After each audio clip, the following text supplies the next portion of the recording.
আসসালামু আলাইকুম রহমতুল্লাহ। সপ্তম শ্রেণীর শিক্ষার্থী বন্ধুরা, আজকে তোমাদেরকে করাবো অনুশীলনী ৭.১ সরল সমীকরণ।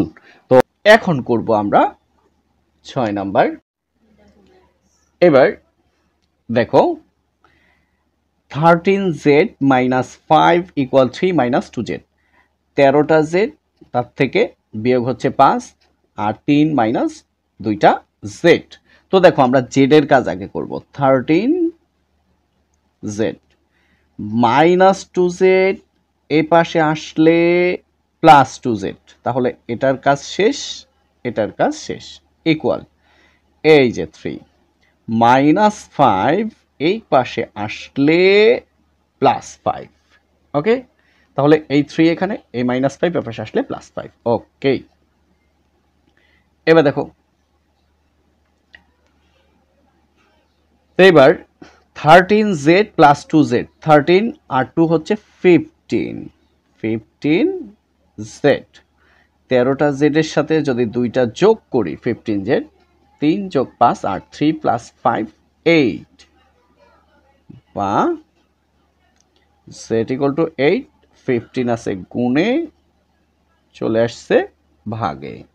তো এটাই শেষ। এখানে আমরা সুতরাং দিলেই ভালো হইতো, যেহেতু তোমরা সুতরাং দিয়ে দিবে, আমি আর কাটবো না। নির্ণেয়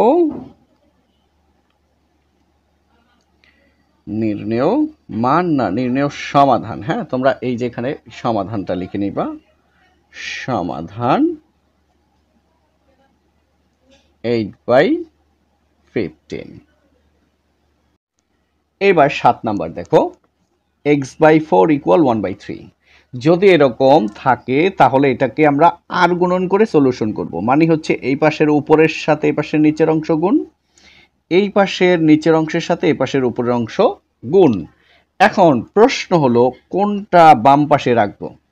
আমরা কার মান বের করব? x এর মান বের করব। তাহলে x দ্বারা গুণ করে আমরা বাম পাশে রাখবো। তাহলে x গুণ 3, 3x, x গুণ 3, 3x ইকুয়াল 1 × 4, 4। দেখো কত ছোট। x = দেখো 4, 3 আছে গুণে, চলে আসছে ভাগে, তাহলে 4/3। নির্ণেয় সমাধান x = 4/3। তোমাদের কোন বইয়ের কোন পেজ, অধ্যায়, ম্যাথ নাম্বার লিখে কমেন্টসে পাঠিয়ে দিলে আমি যেগুলো সবচেয়ে বেশি কমেন্টস আসে ওইগুলো থেকে আগে শুরু করি। তো অবশ্যই লিখে জানাবে তোমাদের কোন কোন ম্যাথ প্রয়োজন। এবার 8 নাম্বার। 8 নাম্বার হচ্ছে তোমার x/2 + 1 = 3। এটা হচ্ছে আমাদের প্রশ্ন। তো ঠিক আছে, x/2, এটার মধ্যে তো চলক আছে, তাই এই পাশে রাখবো 3।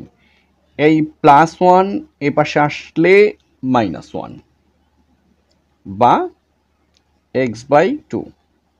3 থেকে 1 গেলে থাকে হচ্ছে 2।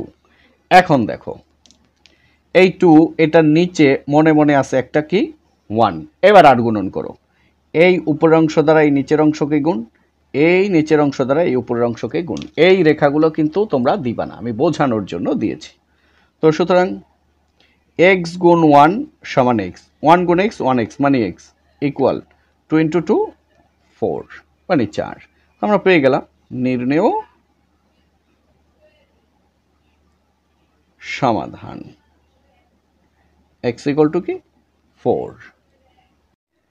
এবার 9 নাম্বারটা খেয়াল করো, x/3 + 5 = x/2 + 7। তো দেখো x এর অংশ সব বাম পাশে রাখো, x/3। তো এইটার পিছনে কোনো সাইন নেই, মানে প্লাস x/2 এ পাশে আসলে -x/2 ইকুয়াল, তাহলে এই x এর পর্ব শেষ। এবার +7, প্লাস লেখার দরকার নেই, প্রথমে +5 এ পাশে আসলে -5।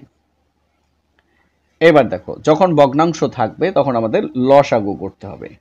3 এবং 2 মিলছে, মিলে নাই, তাহলে দুইটাই লসাগু, মিললে একটা, না মিললে যতগুলা থাকবে সবগুলা। এখন এখান থেকে মনে রাখবা দুইটা নিয়ম। 1, হর দ্বারা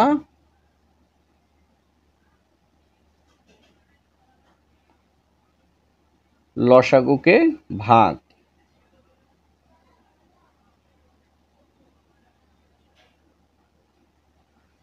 2 নম্বর হচ্ছে লব দ্বারা গুণ। সোজা কথা, নিচেরটা দ্বারা এই লসাগুকে ভাগ করব, যা পাবো উপরেরটা দ্বারা গুণ করব, নিচেরটা দ্বারা ভাগ করব, উপরেরটা দ্বারা গুণ করব। তাহলে দেখো 3 3 কাটা যায়, থাকে 2, এই 2 দ্বারা x কে গুণ করলে 2টা x। 3 3 কাটা থাকে 2, 2 ইন্টু এক্স 2x, মাইনাস 2 2 কাটা যায় থাকে 3, 3 গুণ x হচ্ছে 3x, ইকুয়াল 7 থেকে 5 গেলে থাকে 2। বা দেখো minus 3x plus 2x, minus 3টা থেকে প্লাস 2টা গেলে থাকে মাইনাস একটা x, আর নিচে 3 গুণ 2 6, 3 ইন্টু 2 6, ইকুয়াল কি 2। দেখো এই 2 এর নিচে মনে মনে কি আছে, একটা 1 আছে। এবার গুণ করো, গুণ করো, মাইনাস x গুণ 1 সমান x, 6 গুণ 2 12। দেখো চলক কখনো ঋণাত্মক হতে পারে না, তাহলে মাইনাস দ্বারা গুণ করতে হবে। সুতরাং মাইনাসে মাইনাসে প্লাস এক্স, মাইনাসে প্লাসে মাইনাস 12, লেখার সময় লিখবা কি মাইনাস 1 দ্বারা গুণ। এবার দেখো মাইনাসে মাইনাসে প্লাস এক্স, মাইনাসে প্লাসে মাইনাস 12, তো এটা পেয়ে গেলাম আমরা। তাহলে লিখে দেই নির্ণেয় সমাধান x ইকুয়াল টু কি মাইনাস 12। পেয়ে গেল আমাদের 9 নম্বর। এবার 10 নাম্বার দেখো, আস্তে আস্তে কিন্তু আমরা ধীরে ধীরে ভিন্ন নিয়মে প্রবেশ করতেছি। এবার খেয়াল করো, এটার মধ্যে কি y আছে? আছে, তাহলে এটাকে রাখো y বাই 2, মাইনাস এটার মধ্যে কি y আছে? আছে, y বাই 3, এটার মধ্যে কি y আছে? আছে, তাহলে এ পাশে হচ্ছে প্লাস, এ পাশে আসলে মাইনাস y বাই 5 সমান মাইনাস 1 বাই 6। ব্যাস, এখন আমরা কি করব? লসাগু করব। 2 3 5, তাহলে লসাগু করো তো। 2 3 5 সব মৌলিক সংখ্যা, কোনো কিছুই মিলে না, ভাগ যায় যায় না। 3 দুগুণে 6, 5 6 30, তো লসাগু হচ্ছে 30। এখন দেখো নিচেরটা দ্বারা ভাগ করো।